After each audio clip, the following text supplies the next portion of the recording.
Hello everyone, this is Sadhana Alangar, HL7's Director of Education. Welcome to the FHIR in the Cloud New Tools for Ingest, Export and Research session. Our speaker is Doug Seven from Microsoft. At this time, I'm going to hand over the program to Doug. Hi, Doug. Thank you very much, and good morning and good afternoon, and maybe even good evening to everybody. Welcome to the session. Today we're going to be talking about some tools in the Microsoft Azure API for FHIR cloud environment. This is our FHIR API implementation within the Microsoft Azure cloud. I'm Doug Seven. I'm the Senior Director for the team that builds these tools. And so we have a lot to share, and we have a little bit of time to go through. So I'm going to do sort of a quick pass through a lot of things to give you some familiarity with what we have in our tool set and some of the new things that have come out in the last few months. And then in the other sessions throughout DevDays, you'll have an opportunity to go deeper into these different areas. And so I'll make some references at the end of the session of other sessions you can attend if you want to go deeper into these different topics. There's three other sessions that you might want to look at when we go through this. So we have a short amount of time and a lot to do, and we're going to try to do a bunch of demos in here as well. So rather than just looking at slides, we'll actually look at how these tools work and what they do. First, I want to just give a little context. I think a lot of people here have some familiarity with Microsoft and what we're doing in healthcare already, and maybe even some familiarity in working with the Azure API for FHIR. But I just wanted to share a little bit about why we're doing this and what we're doing. Microsoft Healthcare is part of Microsoft in an interesting way, where our team is part of Microsoft Research, where we're looking at ways that we can enable and empower healthcare through technology. But healthcare at Microsoft actually stretches throughout the entire company, and it sort of weaves its way through different products and technologies throughout the company, from our cloud products for developers in Azure to some of our productivity tools in Microsoft 365 and into our BizApps tools with our Power Platform and Dynamics 365. So healthcare is sort of embedded and intertwined throughout all of Microsoft. Our team in particular, as we look at the mission of Microsoft Healthcare as enabling the potential of health data with the cloud and empowering people to make healthcare work at the point of care and developing the foundations for precision medicine, my team in particular really kind of gravitates towards that first item, enabling the potential of health data with the cloud. We really think about how do we enable organizations to use the data they have to improve healthcare at scale? And how do you use the power of the cloud to do that? And in particular, how do you get that data into an environment where you can start to use it for other things, research and analytics, and deriving more insight from that data that might help you either operationally or clinically with what you're doing. So we really take that mission to heart. And as we do all of these things that we build, that's what we're really looking at, is how do we enable this health data in the cloud? As we talk with our customers and our partners in the industry, sort of as we started this journey, we recognized that there was three things that were really important. The first of those was meeting the industry where they are, leveraging industry standards for health data interoperability, which means FHIR. We were fortunate that we had exposure into the healthcare industry already. Lots of healthcare customers use Microsoft products. We had previously been in the health solutions business with Health Vault. And we had some early signals that FHIR was really going to be the standard, and that rather than trying to bring the healthcare industry to us, we should come and meet the healthcare industry where it's at through FHIR. The second thing that became critically important was ensuring that we provide a cloud environment that can securely manage and privately manage protected health information. This is some of the most sensitive information in the world. Now, fortunately, our cloud environment has lots of security and privacy capabilities in place. It's one of the things we're most proud of. We have lots of certifications for the security and privacy we take care of, but this became a very early tenet of ours, that everything we did had to be organized around security and privacy for PHI. And then lastly, it was really, if you put these things together, it was really about how do we then enable you to bring that data into a hyperscale cloud environment to accelerate your learning, to accelerate your insight, to connect that data to other systems that will give you more potential with what you do. So if you take those things together, those sort of formed the Azure API for FHIR. As we thought about this, is let's build in our PHI cloud environment, let's connect to these high order workloads. And let's do that all based on the standards in FHIR. And let us sort of as one team within Microsoft infuse the FHIR standard into as many products in Microsoft as we can. So we've seen FHIR now show up in Microsoft 365 through Teams. We're seeing FHIR showing up in our Power Platform and in our Dynamics platform. And of course, in Azure, which is what we're here to talk about today, is FHIR data in the cloud. So we have two things that we've made, and this isn't, I'm not trying to be a commercial, but I just want to give some context as we get into this.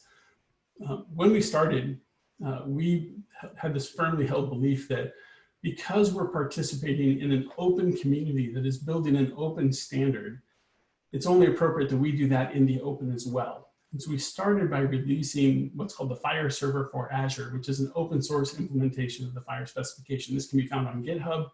All the source code is there. It's basically us taking the FHIR specification and making it run in our cloud environment. Very quickly, we got feedback very quickly that our customers loved what we were building, but they really wanted us to run it for them, to manage it for them. And so we essentially take a distribution of that open source code and we run it as a fully managed service in Azure called the Azure API for FHIR. Functionally, they're roughly identical. We typically do things in open source first, and then we bring them to the managed service shortly thereafter. But functionally, they're the same. It's more about who has to manage it, you or us. And lots of our customers prefer us managing it. It just takes the burden off. We also provide a lot of the compliance needs. We have ISO certification, high trust certification, and things like that. So we manage all of that. So today, for context, I'll be using the Azure API for FHIR as we talk about the things we do, but functionally, both of these things work the same. So if you'd prefer to work in an open source environment where you can see all the code and have access to the code, you can. Or if you'd rather just say, hey, Microsoft, carry the pagers and manage that for me, we can do that too. So as we talk with our customers and we look at what's happening in the industry, we sort of have crafted this view of what's going on, a high level pattern, if you will, that can be applied to many, many different scenarios. Where on one side you have lots of data generators or data sources that are producing healthcare data or data related to healthcare. It might be financial data, it might be clinical data.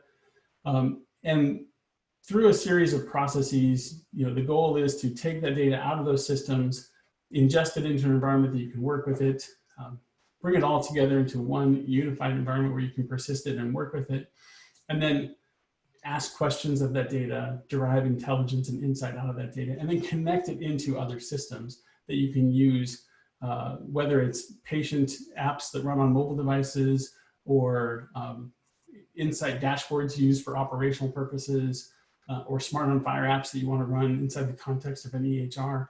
Whatever it might be, the goal is that you can connect all these things together. So we often will talk about this high level pattern. What I want to do today is I want to break this pattern down into a series of pieces and talk about some of the new capabilities that we have that address these different areas. So I'm going to kind of work from left to right as we go through this and talk about some of these new capabilities we have. So we'll start by how do we get data in to the system? So the easiest way, of course, would be if you've got FHIR data and you want to just put FHIR data into a FHIR server. That's relatively easy. You can sort of push that data in through calling the APIs. You can say, I want to add a patient, I want to add a condition, I want to add an observation. So calling into the Azure API for FHIR and doing that is very straightforward. We don't deviate from the specification. We adhere to the specification. The one caveat is that as a managed service, we require that there's always an authorization gate in front of the service. We don't believe that a healthcare service should ever be anonymously accessible. You could have an anonymously accessible healthcare service using our open source code, but for the managed service, we've made that one requirement that you have to have authentication in front of it. So we provide some authentication capabilities for our Azure Active Directory. So FHIR to FHIR, pushing in is one way. Another way would be if you've got FHIR data, but you don't want to push it in, you can actually use a tool called Azure Data Factory, which runs some orchestration that can actually go get the data and pull it and put it in. So there's sort of a couple ways you can get into this. I'm not going to spend a lot of time here. This is pretty straightforward. If you've worked with FHIR APIs, you kind of know how to put data in through FHIR APIs. The one thing that might be new would be how you would orchestrate Azure Data Factory around that. We do have resources on GitHub. If you go to github.com/FHIR github.com/Microsoft/healthcare architectures. We have some patterns and things you can use for how you might do this. But this is pretty straightforward. I'm going to push data in. I'm going to persist it in the API for FHIR. Maybe the data is coming from multiple different locations, and I'm unifying that data into one place. And then I can access that data from my apps through those FHIR APIs. So I can have a mobile app that calls into those FHIR APIs and gets that access. Very straightforward, easy to do. If you were at our session yesterday with Dustin and Nate, you saw how you would use the Internet of Medical Things or connected medical devices to push data into the Azure API for FHIR. And in this case, we have an open source project called the IOMT FHIR connector, IOMT standing for Internet of Medical Things. This connector enables you to connect devices coming in through a variety of different sources, such as our Azure IoT infrastructure or other cloud-to-cloud endpoints. And then through a process, we enable you to normalize and group that data and then push it into the Azure API for FHIR. So you can take real-time biometric readings from a device. Yesterday, I believe Nate was wearing one of the BioMotion devices on his arm, and he was getting real-time data while he was giving the presentation. Taking that real-time data stream and converting it into FHIR observations and then pushing that data into the Azure API for FHIR. So there's a great session on that yesterday. I'm not going to review it here because you can go watch that recording, and Nate and Dustin did a fantastic job showing how that works. But very straightforward, easy way to connect devices sending data into the Azure API for FHIR. Sorry, I was going to give you a little bit higher look here. The URL for the IoT FHIR connector is down here at the bottom. The IOMT FHIR connector is on GitHub. Again, this is an open source project. You're welcome to grab that and use it. It connects right into our FHIR capabilities. One of the areas that's new for us that we've started to get into is enabling you to bring what we think of as legacy data into a FHIR environment. So think HL7v2 data or even CDA documents into a FHIR environment. So we've introduced this ability to have a converter that enables you to bring this quote legacy data in, convert it into FHIR, and then put it into the FHIR server. So rather than keeping that data isolated in a separate silo or a separate store somewhere, we want to enable you to bring that data together into one unified view in FHIR data. So we've created what's called the FHIR Converter. The FHIR Converter is another open source project we have up on GitHub. So this is there for you to use, and you can get access to it and start to use it right away. And we previously had announced this as an HL7v2 converter to FHIR, which was inspired by some of the participation we had at some of the Connectathons, where we learned about what the 2 to FHIR community was doing. And we decided to sort of codify the spreadsheets, if you will, into templates that you could use to take HL7v2 and convert it into FHIR. So again, we wanted to meet the community where you are. And rather than inventing something of our own, just look at those spreadsheets that were being created in the 2 to FHIR community and just implement them in a way that you could use them in a real-time API. So the FHIR Converter is an open source project that you can deploy, and it has an API, but it also has some tools you can use for dev test, which I'll show you today. One of the things we're excited to tell you is that last week, we added the ability to convert CDA documents to FHIR as well. And this is something that we've been evolving over the last month or so in conjunction with some partners that are doing real-time COVID-19 response, where they were ingesting lots of CDA documents and needed to get them into a FHIR environment. So we were able to work in real time with real data to ensure that we could convert CDA into FHIR. Now there's more work to be done here. We haven't covered everything, but let me show you a little bit about what we have. Okay? So we're going to take a look at the FHIR Converter. So let me go over into my environment here. And by the way, you can see some of these tools are on GitHub. You can go to Microsoft / whichever project it is and see these. Today, we're going to look at the FHIR Converter. And so the FHIR Converter is a GitHub project. There's an easy deploy button into Azure. You can go ahead and deploy it. I've already done that. I've got an Azure environment set up here, and I've got a FHIR Converter app that's running. So that's this app here.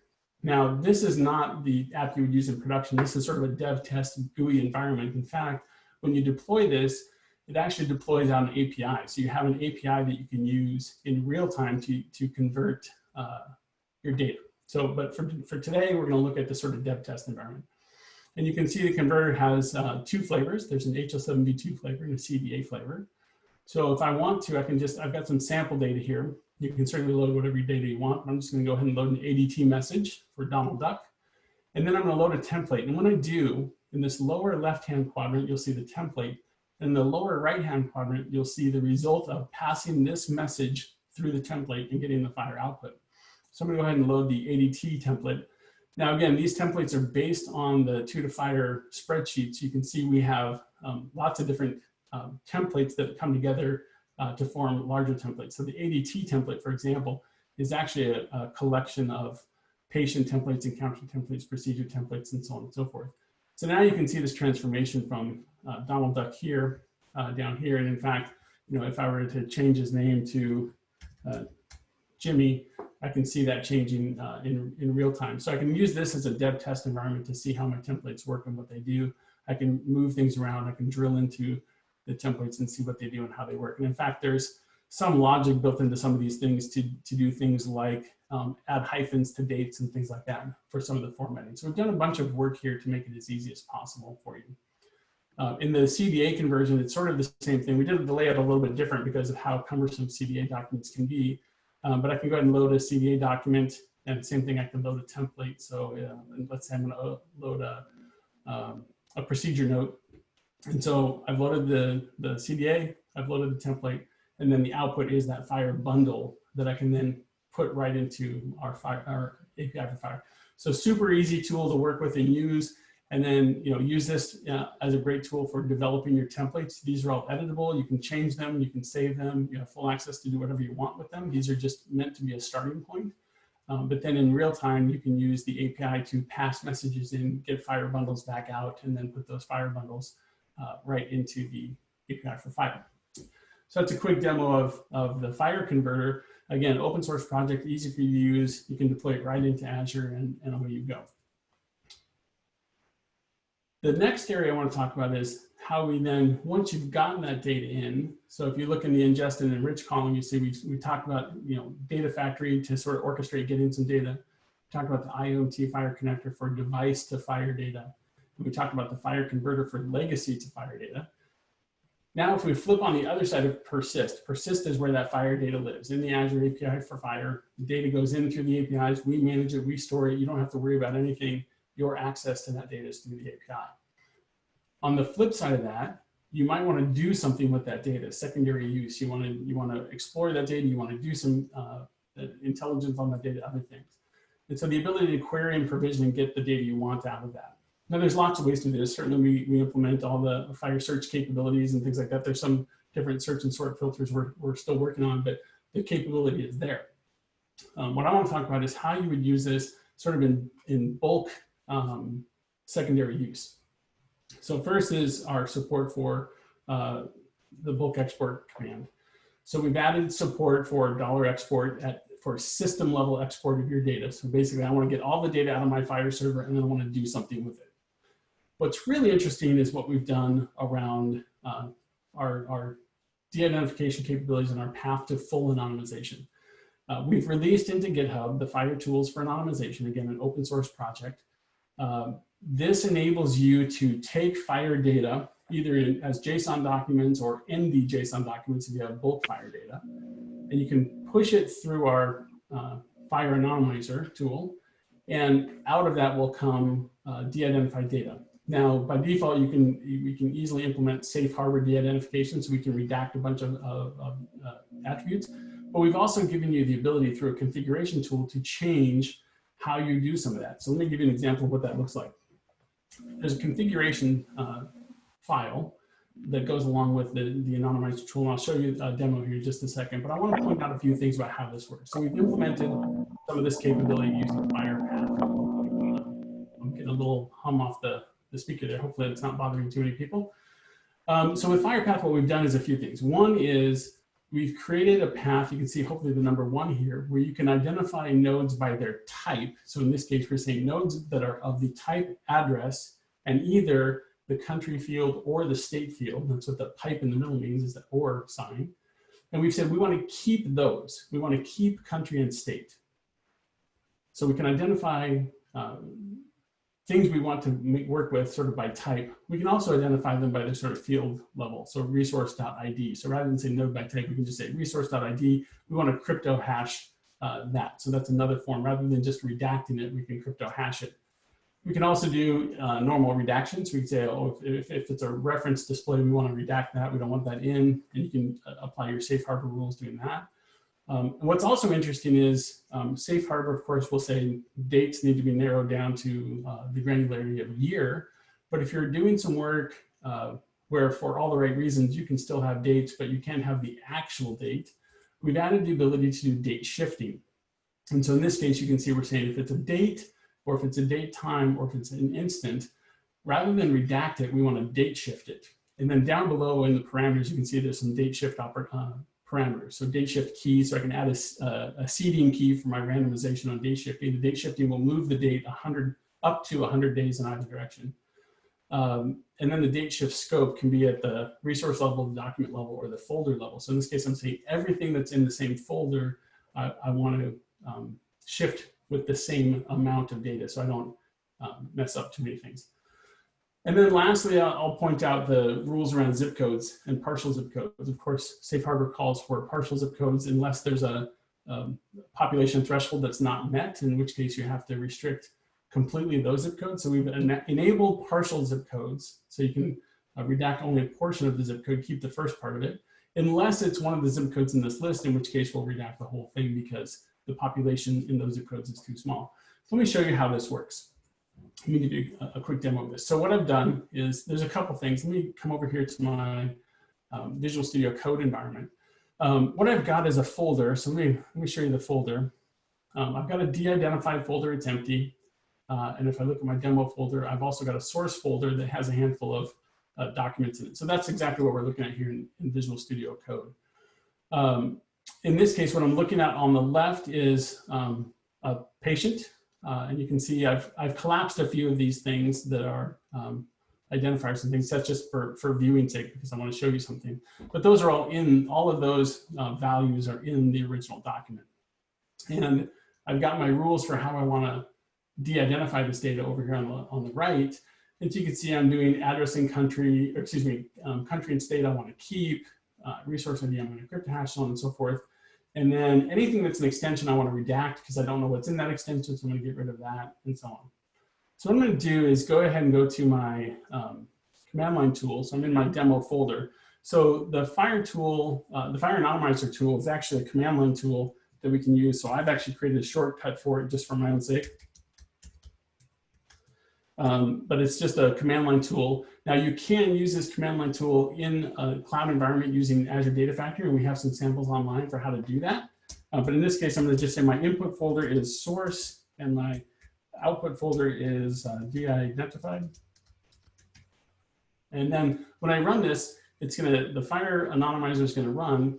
It's going to look in the source folder for all the documents, and it's going to push them through the anonymization process using the rules that I've outlined in the configuration file, and it's going to drop them into the de-identified folder.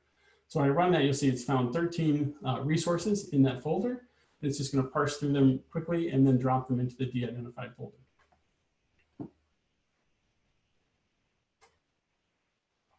And you'll see in the Visual Studio Code environment, that folder is starting to get populated with the de-identified files. We're almost done. And there we go. It's a little slow because it's been sitting idle for a while, so I had to kind of warm up a little bit. But now what I can see is if what I'm going to do is I'm going to go ahead and add the same patient. So Antonia 30, I'm going to go ahead and open Antonia 30 over here. And let me just split this window so we can see. And that's, hopefully won't make it too hard to see, but let me show you here. So we've got the identified file here on the left, the rules we chose to de-identify by in the middle, and then the de-identified file on the right. Now you can see some of these things were redacted or crypto hashed.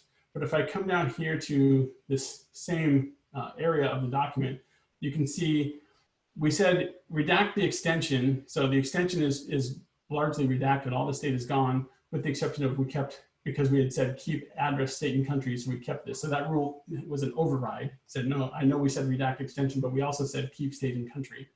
But you can also see that identifier, name, and telecom are all gone from this document. And the very next thing is gender and birth date. And you'll see here the birth date has been anonymized down to the year because we had said we wanted to redact dates.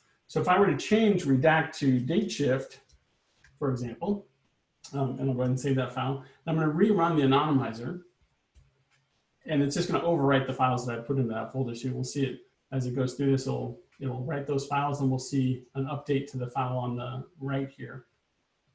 And what I want to show you is the difference between anonymizing or redacting a date and what happens when we do a date shift. And so now it's finished, and we come back to our Visual Studio Code environment. Now we can see the date says January 12th of 1960. The original date was March 2nd of 1960. So we shifted the date, in this case by a random value. And all of the dates within this folder, so for all of these files, have been shifted by the same random value in any direction. You can also change that, have it be different per document. So just a quick example of what you can do with the de-identification tools.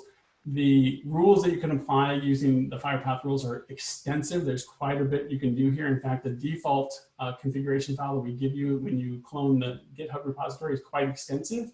This one's been trimmed down for simplicity to show you in a demo. But you can see the different choices you have for how you would do either redaction or hashing or date shifting. So a great tool to use. And we do have online documentation for how you would incorporate that into an Azure Data Factory orchestration so that you can have that be part of a real-time workflow. So that's a great tool. And again, it's open source. It's out there. It's easy to use and fully in your control to manage the configuration. Okay. We have about 10 minutes left, and I want to cover one of the last areas. Like I mentioned, a lot of the stuff, I'm giving you the very high level overview. Michael Hansen later today has a session where he's going to get deeper into some of the tools around some of the ways we use the conversion capabilities, some of the ways we do export and anonymization, and what you can do with that. So I highly encourage you to go check out Michael Hansen's session later. He'll go far deeper in that session than I am here.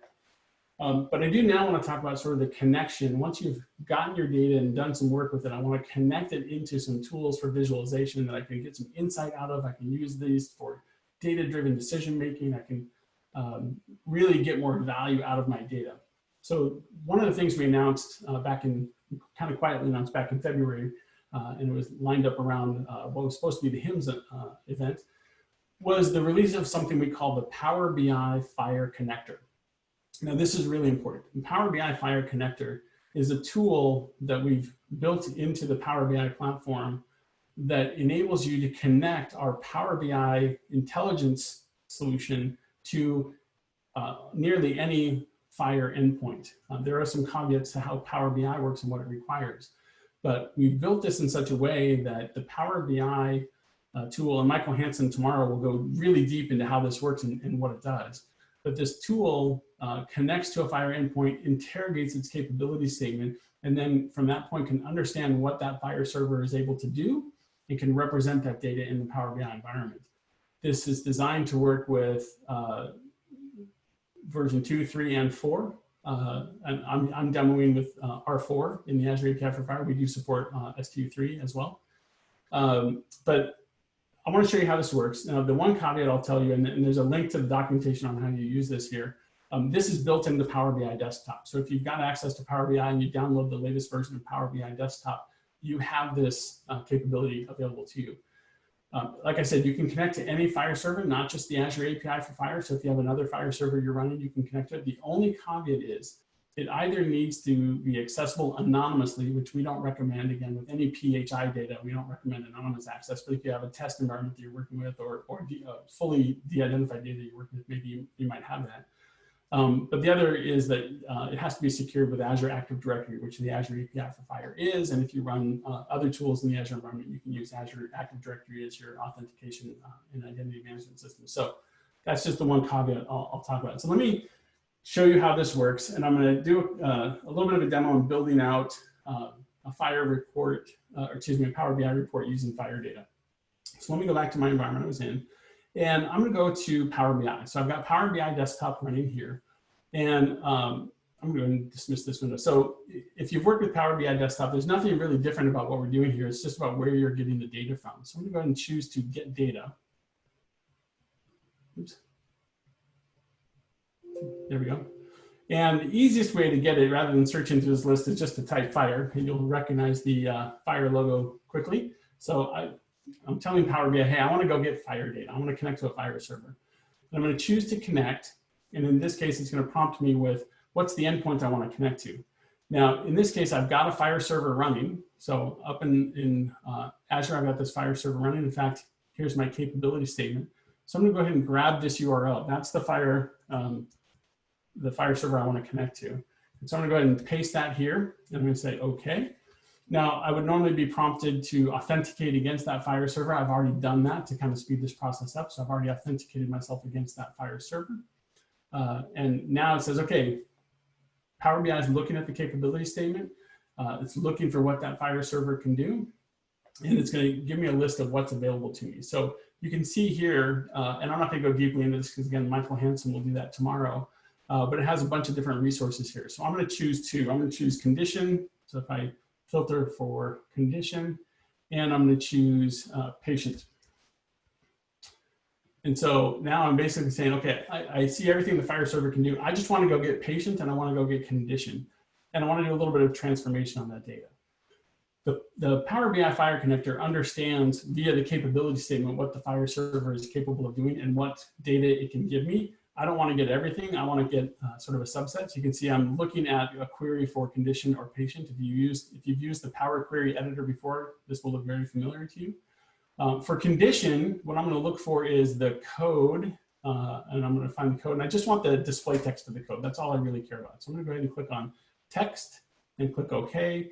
And then the other thing I need, and you can see all the text there, the other thing I need is a reference to the patient. So I'm going to go to the subject node, and I'm just going to get the reference, and that will give me the patient identifier that this condition is associated to. So you can see it populates with patient.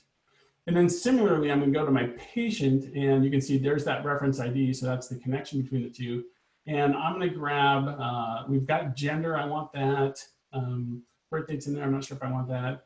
I'm going to grab for address, I'm not going to get everything. I'm just going to get, let's go with state and postal code.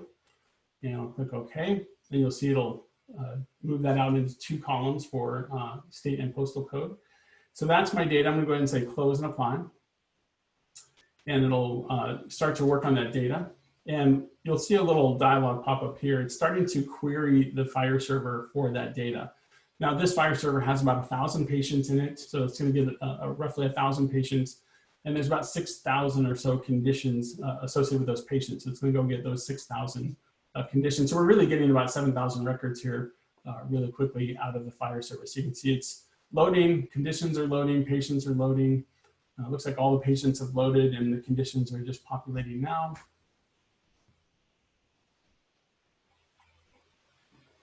And there we go. So now it's loaded those, and you'll see over here in my fields, I've got conditions and I've got patients. The only thing I want to do is make sure the two are connected via relationships. So I'm going to go into manage relationships, and I'm going to create a new relationship, and I'm just going to connect these two. So condition is going to be connected to a patient using that subject reference. So subject reference connects to the reference ID. That's basically a primary key, foreign key relationship. And I'll go ahead and click OK on that and close.